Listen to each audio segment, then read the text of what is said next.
Welcome back to Primetime News. Good evening on this bloody Labor Day in Kingston. We begin with news that the security forces have launched a massive offensive in Tivoli Gardens, West Kingston today. As the offensive continues tonight, we understand that there are rising casualties on both sides of the law enforcement and the community. Scores of armed thugs have reportedly been killed in gun battles which reached fever pitch this afternoon as the soldiers penetrated the deepest corners of the community. The military has been given strict orders to take every measure to arrest Tivoli Garden strongman Christopher Dudus Coke and restore order. In the meantime, reports are coming in that the Coronation Market has been set on fire by thugs who have since retreated into the community. Roadblocks mounted overnight in the Red Hills Road area of St. Andrew have since been cleared. Although the police have been periodically engaged in a firefight with gunmen in the area since yesterday evening. Other sections of the corporate area are also tense. Over in East Kingston, there is heavy gunfire near the Rockford police station. In Westfield Town, several houses were firebombed by criminals and at least 3 persons shot. They have been taken to hospital. Earlier today, there was tension in the Old Capital as residents attempted to block the flat bridge. However, although they came under heavy fire, the police prevented them from sealing off that road. Police and soldiers reportedly came under fire at the intersection of Walks Road and Brunswick Avenue. Police were also fired on in Dempsey Pen. The country's security forces launched an all-out assault on criminal elements in the West Kingston community of Tivoli Gardens today. The police began moving into the community shortly before midday, and up to news time, the assault was still underway with reports of casualties on both sides. Kenil Gale was in downtown Kingston today as the convoys were being deployed into Tivoli Gardens. It was clear the activities inside the West Kingston community were about to heat up as army and police personnel got ready to move into Tivoli Gardens. Several convoys with soldiers and police were being deployed from the waterfront in downtown Kingston, and as each contingent left, more army personnel were brought in. The trucks rolled in one after the other with soldiers. The AUCC buses driven by soldiers were also used to transfer security personnel to the deployment point. The Coast Guard was also on high alert, ensuring that the deployment point was protected from any possible attacks on the Kingston Harbour. The police sealed off Harbour Street, and any vehicle or civilian who ventured close to the deployment point was treated with the utmost scrutiny. As our news team drove through downtown Kingston, the deserted streets and sporadic sounds of gunfire and the occasional explosion painted a grim picture of what was taking place in Tivoli Gardens. It was evident that the security forces had entered the community and the battle with the criminals had begun. Smoke rose from the community as the security operation continued, both on land and in the air. Our news team could not get into Tivoli Gardens, but our news center received numerous calls, mostly from women, claiming to be in Tivoli Gardens and Denham Town, who said their houses were being bombed by the security forces. The callers said they heard several loud explosions followed by tremors. The women said they were caught in a crossfire between the armed forces and gunmen. I can hear bombs, and I can hear can dropping on my house. My house shook twice.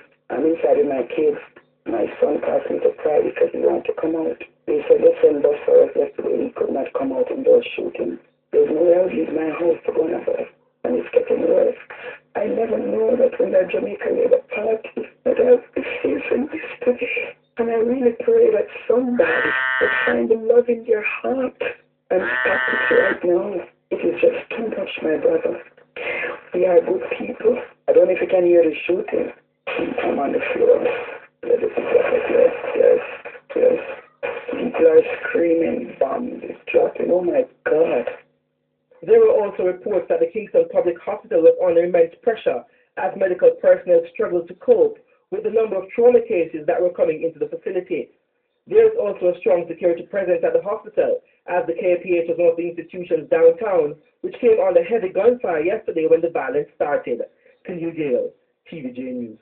And we have since received a report from the Jamaica Constabulary Force about that operation. It says earlier today the security forces launched an operation in Tivoli Gardens and surrounding areas of West Kingston. This joint police-military operation is aimed at executing a warrant issued by the courts of Jamaica for the arrest of Michael Christopher Coke, otherwise called Dudus, as well as to restore the area to stability after 3 consecutive days of barricading by criminal elements and wanton attacks on the police force. During the operation, 7 members of the security forces were injured. 6 of the 7 were shot. 1 succumbed to his injuries. The other was injured in an accident. The release says the operation is still ongoing and the security forces are resolute in bringing the area to stability so that law-abiding citizens of Western Kingston and its environs can get on with their lives in peace. The security forces are reminding residents of Kingston and St. Andrew that there is a limited state of emergency in effect, and residents are asked to remain indoors at a release there from the Jamaica Constabulary Force. And the media house has also come under pressure. The RGR group, of which TVJ is a part, received word from the police force today that there is a specific and credible threat to the company's operations and its staff. The group is taking very seriously the threat, even as its team tries to provide balanced and responsible coverage of the present situation to the Jamaican public. The management of the RGR group, which operates TVJ, says it's unfortunate that in this stressful environment there is this added burden for its employees to handle. The threat and the hostility towards our news team have also impaired some efforts to cover the conflict on the ground. The RGR group says it will do all it can to keep Jamaicans informed under these difficult circumstances. It says security has also been increased as a result of the threat.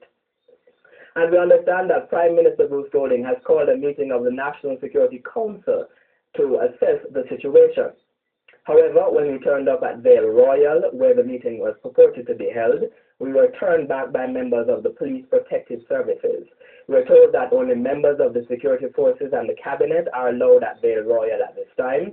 The state of emergency the country has been under since 6 p.m. yesterday is expected to be discussed in that meeting as well.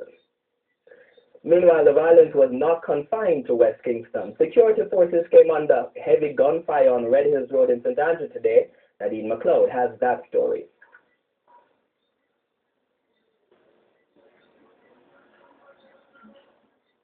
Moments after they arrived on Red Hills Road, the officers got a message from the High Command on the police radio, giving them the go-ahead to take quick and decisive action to protect themselves if set upon by thugs. Do not hesitate to respond quickly and take decisive action when attacked by these criminals, as it is now blatantly clear that they are helping and causing mayhem in the society by their calculated, vile, and cold actions against police personnel. Police personnel have the full key to their colleagues and the law-abiding citizens of Jamaica. The police soon set about clearing roadblocks along Red Hills Road in the vicinity of Castlemuda Avenue. But the criminal elements on Red Hills Road weren't about to let them do it. They had just started to clear the roadblocks when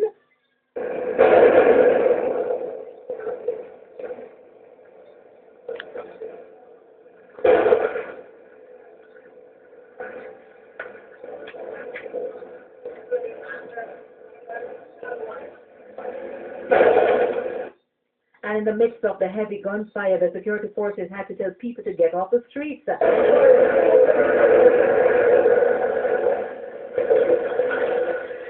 In the end, the police managed to clear the roadblock on Red Hills Road. Nadine McLeod, TVJ News.